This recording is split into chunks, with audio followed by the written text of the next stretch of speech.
আসসালামু আলাইকুম দর্শক। পুরান ঢাকার সেই অথেন্টিক ফ্লেভার মনে হচ্ছে আমি কোনো পুরান ঢাকার রেস্টুরেন্টে বসে খাচ্ছি। বুঝতে পারছি আপনাদেরও পুরান ঢাকার তেহারি খেতে ইচ্ছে করছে, কিন্তু পুরান ঢাকার যেতে পারছেন না। আপনারা যাতে ঘরে বসে পুরান ঢাকার অথেন্টিক সেই সরিষার তেলের টেস্টটা পেতে পারেন, তাই আজকে আমি সেই রেসিপিটি করে দেখাবো। তো চলুন কথা না বাড়িয়ে শুরু করা যাক। তেহারিটি তৈরি করার জন্য প্রথমেই একটা তেহারির মশলা তৈরি করে নেব। এখানে আমি 2-3টা নিয়েছি, এখানে জয়ত্রী, আর এখানে আছে 15-20টার মতো গোলমরিচ, 5-6টা লং, এখানে 2-3টা বড় স্টিকের নিয়ে নিয়েছি দারুচিনি, আর সাথে এখানে একটা জয়ফলের হাফ আমি নিয়ে নিয়েছি, আর সাথে এখানে সাদা ছোট এলাচ নিয়ে নিয়েছি 10-12টা। তো এটাকে এখন আমি গ্রাইন্ডারে এটাকে ফাঁকি করে নিচ্ছি। আর এটা যাতে ভালো মতো ফাঁকি করা যায় সেই কারণে আমি এই দারচিনি স্টিকগুলো ভালো মতো টুকরো করে দিলাম। আর এখন সব মশলাগুলো একসাথে দিয়ে আমি এখন এটাকে গ্রাইন্ডারে গ্রাইন্ড করে নেব।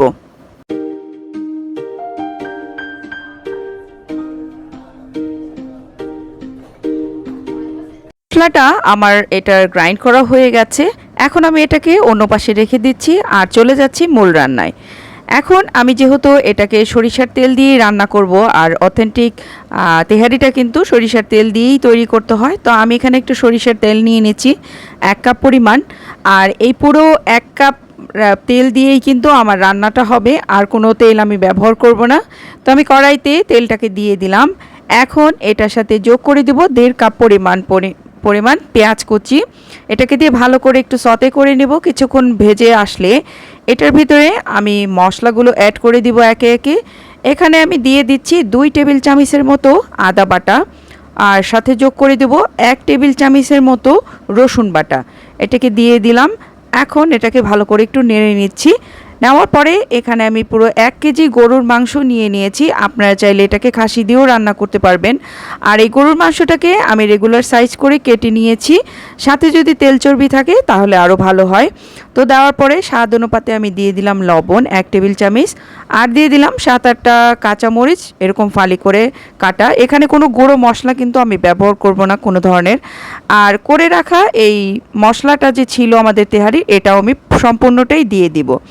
দিয়ে ভালো মতো নেড়ে নিতে হবে, আর এটাকে আমাদেরকে কষিয়ে নিতে হবে 4-5 মিনিটের মতো। মাংসটা ভালো মতো এরকম কষানো হয়ে গেলে তারপরে এখানে আমি অ্যাড করে দিব 2 টেবিল চামচের মতো টক দই। আর এই টক দইটাকে আমি খুব ভালো করে ফেটিয়ে নিয়েছি। নেওয়ার পরে এটাকেও অ্যাড করে দিলাম।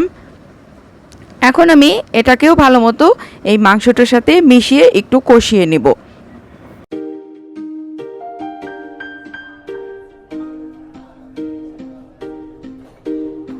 আর মাংসটা কিন্তু ভালো মতো কষানো হয়ে গেছে। এ পর্যায়ে আমি এটাকে 10 মিনিট মিডিয়াম জালে কুক করে নিব। তো এটা কুক হচ্ছে, এই যে দেখুন ফিরে এলাম 10 মিনিট পরে। দেখুন এটা অটোমেটিকলি অনেকটাই পানি চলে এসেছে, পানি ছেড়ে দিয়েছে। তো আপনারা চাইলে এই পর্যায়ে মাংস সিদ্ধর জন্য আলাদা করে 1 কাপ গরম পানি দিতে পারেন। তো আমি দিচ্ছি না, এটাকে মৃদু জালে 45 মিনিট কুক করে নিব।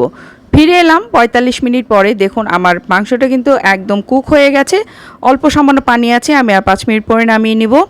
অন্য পাশে আমি এখানে নিয়ে নিয়েছি মেজারমেন্ট কাপের 3 কাপ পরিমাণ চিনি গুঁড়া চাল, যেটা আমাদের পোলাওর চাল নামে পরিচিত। এই চালটাকে আমি ধুয়ে পরিষ্কার করে নিয়ে নিব। আর এখন আমরা এই যে মাংসটা হয়ে গেছে, এখন এই মাংসগুলো সব উঠিয়ে নিব। আর এই তেল চর্বি এগুলো সব এখানেই থাকবে। আর মূল তেহারি রান্নার মূল স্টেপটাই হচ্ছে আপনি যে হাঁড়িতে মাংসটা রান্না করবেন সেই হাঁড়িতেই আপনি কিন্তু পোলাওটা রান্না করবেন, তাহলে এই অথেন্টিক টেস্টটা কিন্তু আপনারা পেয়ে যাবেন। তো এখন আমি ভালো করে মশলা করে মিশিয়ে নিচ্ছি সুন্দর করে। এই মশলার সাথে চালগুলো ভেজে নেব কিছুক্ষণ। তো আমাদের চালগুলো ভাজা হয়ে গেছে। এ পর্যায়ে আমি চালের দ্বিগুণ পানি দিয়ে দিচ্ছি। এখানে 6 কাপ পরিমাণ পানি দিয়ে দিচ্ছি। দেওয়ার পরে এখানে স্বাদ অনুপাতে লবণটাকে অ্যাডজাস্ট করে নিচ্ছি।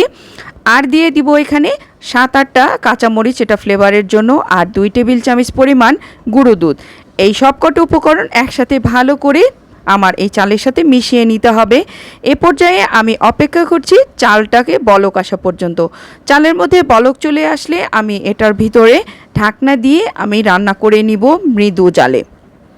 আর তেহারির ভিতরে লবণটাকে খুব ভালো মতো আমাদের অ্যাডজাস্ট করে দিতে হবে। এই দিয়ে দিলাম। এখন আমি অপেক্ষা করছি বলক আসা পর্যন্ত। বলক চলে এসেছে, এখন আমি এটাকে ঢাকা দিয়ে রান্না করে নিব যে পর্যন্ত না পানিটা শুকিয়ে আসে। তো পানিটা এরকম শুকিয়ে আসার পরে আমি যে মাংস রান্না করা ছিল সেটাকে দিয়ে দিব। অনেকে আছে ফুল কুক হওয়ার পরে চাউলটা তারপরে অ্যাড করে, কিন্তু আমি এইভাবে রান্না করেছি, এভাবে রান্না করে রেজাল্টটা বেশি ভালো হয়। তো এলাম, এখন আমি এটাকে আরেকবারের মতো খুলে এখানে 2 টেবিল চামচের মতো কেওড়া জল অ্যাড করে দিলাম, এতে ফ্লেভারটা কিন্তু খুব ভালো হয়। তো ফিরে এলাম পুরোপুরি রান্না হওয়ার পরে। দেখুন আমার তেহারিটা কিন্তু একদম ঝরঝরে পারফেক্ট রান্না হয়ে গেছে। তেহারি রান্না করার পরে আমার কিচেনে যে এত সুন্দর ফ্লেভার বের হয়েছে আপনাদের বলে বোঝানো সম্ভব না, আপনারা রান্না করে খেলেই বুঝবেন। আশা করি আমার আজকের এই পুরান ঢাকার স্টাইলের তেহারিটি খুবই ভালো লেগেছে, এবং যদি ভালো লাগে অবশ্যই আমার ভিডিওতে একটি লাইক করবেন, এবং যারা আমার চ্যানেলে নতুন বন্ধু তারা আমার চ্যানেলটিকে অবশ্যই সাবস্ক্রাইব করে আমার পাশেই থাকবেন। তো দেখা হচ্ছে নেক্সট ভিডিওতে। সে পর্যন্ত আল্লাহ আমাদের সবাইকে ভালো রাখুন। আল্লাহ হাফেজ।